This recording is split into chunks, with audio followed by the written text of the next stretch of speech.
လူတော်များများကအိမ်မှာကိုယ့်ရဲ့လက်စစ်ပစ္စည်းတွေပျက်စီးဆုံးရှုံးမှုကနေကာကွယ်ဖို့အတွက်စိတ်ကပ်တွေကိုအသုံးပြုခဲ့ကြပါတယ်။အခုနောက်ပိုင်းစိတ်ကပ်တွေကဤပညာတွေပုံမြင့်လာပြီးတော့ပို့ပြီးတော့ smart ကြလာတာကိုလူချင်းမျိုးတို့သတိထားမိကြပါသလား။ခေတ်ဆက်ဆက်ဘယ်လိုပြောင်းလဲလာလဲဆိုတာကိုသိချင်ဒီဗီဒီယိုလေးကိုအဆုံးထိကြည့်လိုက်ကြရအောင်။ပထမမျိုးဆက်နယံကတ်စိတ်ကပ်များအရင်တုန်းကဆိုရင်ဒီလိုနယံကတ်စိတ်ကပ်အကြီးတွေပဲသုံးခဲ့ပူကြတယ်ပေါ့နော်။လူတော်များများလည်းဒီလိုမျိုးစိတ်ကပ်တွေနဲ့ရင်းနှီးပြီးသားဖြစ်မယ်လို့ထင်ပါတယ်။ဒီပထမမျိုးဆက်စိတ်ကပ်တွေဟာမီးရတက်တာဖြစ်ဖြစ်ကြတာဖြစ်ဖြစ်လက်စစ်ပစ္စည်းတွေစီကိုမီးတန်းမရောက်ပါအောင်ချက်ချင်းဖြတ်ချပေးပြီးသတ်မှတ်ထားတဲ့စောင့်ဆိုင်တွေပြမှသာလည်းမီးပြန်လွတ်ပေးတဲ့စနစ်နဲ့အလုပ်လုပ်တာပဲဖြစ်ပါတယ်။ကိုယ်အသုံးပြုမဲ့ရေခဲတစ်တာအဝိရှော်ဆက် TV Aircon အစရှိတဲ့ပေတစ်ခုချင်းစီအတွက်ကိုရွေးချယ်ဝယ်ယူရပါတယ်။ Ampere အားဖြင့်လည်း Aircon အတွက်ဆိုရင်15 Ampere အိမ်သုံးတခြားလက်စစ်ပစ္စည်းတွေအတွက်ဆိုရင်5 Ampere သာထုတ်လုပ်ထားတာကိုရွေးချယ်စရာအများကြီးသိမရှိခဲ့ပါဘူး။ဒါအပြင်အိမ်မှာတက်ဆင်မယ်ဆိုရင်လည်းနယံကိုဖောက်ရပြူရတာကြောင့်နေရာလဲယူတယ်လို့လူလဲအလုပ်ရှုပ်ခဲ့ရပါတယ်။ဒုတိယမျိုးဆက် compact ဖြစ်တဲ့ plug type ပုံစံပထမမျိုးဆက်စိတ်ကပ်တွေရဲ့လိုအပ်ချက်ကိုပြင်ဆင်ပြီး compact ဖြစ်တဲ့လက်ဆုပ်စာလောက်ဒီဇိုင်းနဲ့စတင်ပြောင်းလဲလာခဲ့ပါတယ်။အဓိကအဆင့်မြင့်ဆုံးအချက်ကတော့မင်းရဖောက်ဆရာမလို့ပဲ plug type ပုံစံထုတ်လုပ်ထားတာကြောင့်အိမ်မှာရှိတဲ့ socket တွေမှာအလွယ်တကူတက်ဆင်အသုံးပြုလို့ရတာပဲဖြစ်ပါတယ်။ဒီလေးတိုင်း overvolt တွေ undervolt တွေကိုတသက်မှတ်တဲ့မဟုတ်ပဲကိုသုံးတဲ့လက်စစ်ပစ္စည်းပေါ်မူတည်ပြီးချိန်ညှိလို့ရအောင်ပြုလုပ်ပေးထားတာကိုတွေ့ရပါ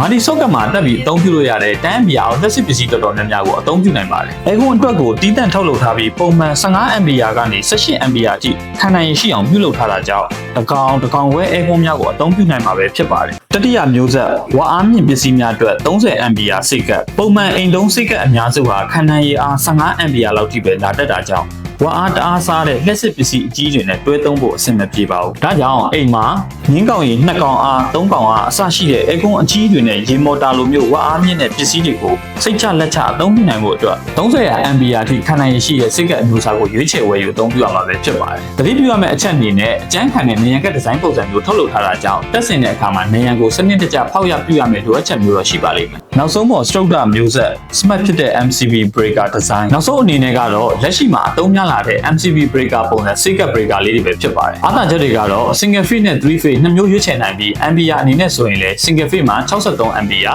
three phase မှာ63 Ampere, 100 Ampere, 125 Ampere ကြီးလာပါတယ်။စိတ်ကပ်ဆိုရင်ဘိုးအားအတက်ကြကိုပဲကာကွယ်ပေးတယ်လို့သိထားကြပေမဲ့ဒီ breaker စိတ်ကပ်တွေမှာတော့ overload မဖြစ်အောင်ဒီကာကွယ်ပေးလာနိုင်တယ်ဖြစ်ပါတယ်။ three phase စိတ်ကပ်တွေမှာဆိုရင်လည်း phase sequence protection ပါလို့ three phase line တစ်လိုင်းအောက်တာတွေကိုလည်းကာကွယ်ပေးပါတယ်။ဒီလေးတိုင်း overvolt တွေ undervolt တွေ overload တွေအပြင် Ampere တွေကိုတသက်မှတ်တဲ့မဟုတ်ပဲစိတ်ကြက်ချင်းကြီးလို့ရအောင်ပြုလုပ်ပေးထားတာကိုတွေ့ရပါတယ်။အခုနောက်ပိုင်းဆိုရင် Wi-Fi နဲ့ချိတ်ဆက်ပြီး phone application တွေကနေအဖွင့်ပေးတိုင်ပါစတာတွေကိုထိန်းချုပ်လာနိုင်ပြီပဲဖြစ်ပါတယ်။ breaker design ဖြစ်တဲ့အတွက်အိမ်က main TV ပေါက်မှာတက်ဆင်လိုက်မယ်ဆိုရင်ရှင်းရှင်းလင်းလင်းတက်ရနဲ့အိမ်ရဲ့ decoration ကိုလည်းပုံမူလှပစေမှာပဲဖြစ်ပါတယ်။ကျွန်တော်အခုပြောပြပေးသွားတဲ့စိတ်ကပ်လေးတွေကိုစိတ်ပါဝင်စားလို့လေ့လာဝယ်ယူခြင်းနဲ့ဆိုရင်နီးစပ်ရာ Pro One Global အရောင်းစံတာများမှာတွားရောက်လေ့လာဝယ်ယူနိုင်ပါပြီခင်ဗျာ။